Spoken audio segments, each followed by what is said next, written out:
Glass courts are everywhere, but when I first started playing squash, there weren't very many of them. There were only a few going around the world.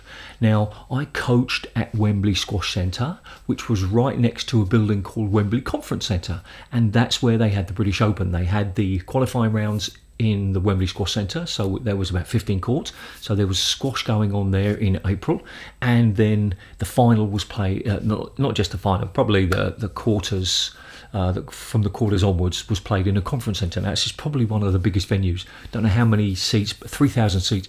And the problem with this particular venue is that the seats were very far away from the court, which was a real shame. So anyway, it was a circular environment. I've looked for photos. I can't find any photos or many photos of actually inside. And you could sit anywhere. And that was one of the cool things. And that's the point of a glass court, of course, to be able to sit anywhere. So I sat for many years around all of the courts and all during the practices, and I was lucky enough to practice on the court as well.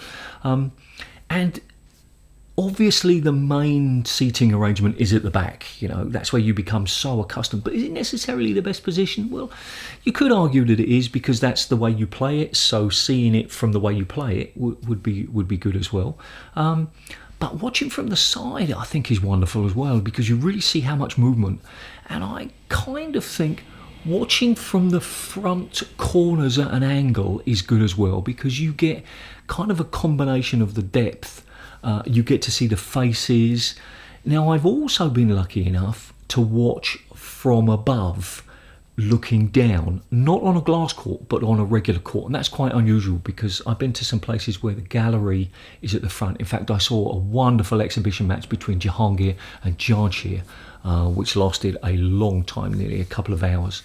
And I watched from the top front, and that was fascinating, because you see the positions better. I never managed to do that for a glass court, because you can't, that's where the lights are and everything.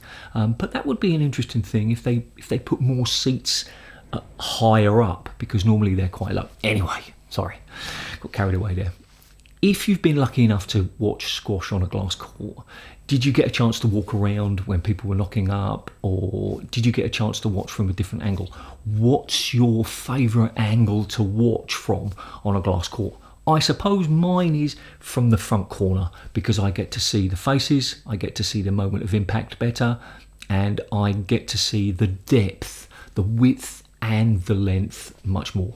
But you tell me what your favourite is. This video is part of the Let's Talk series. You can see the introduction linked in the text description.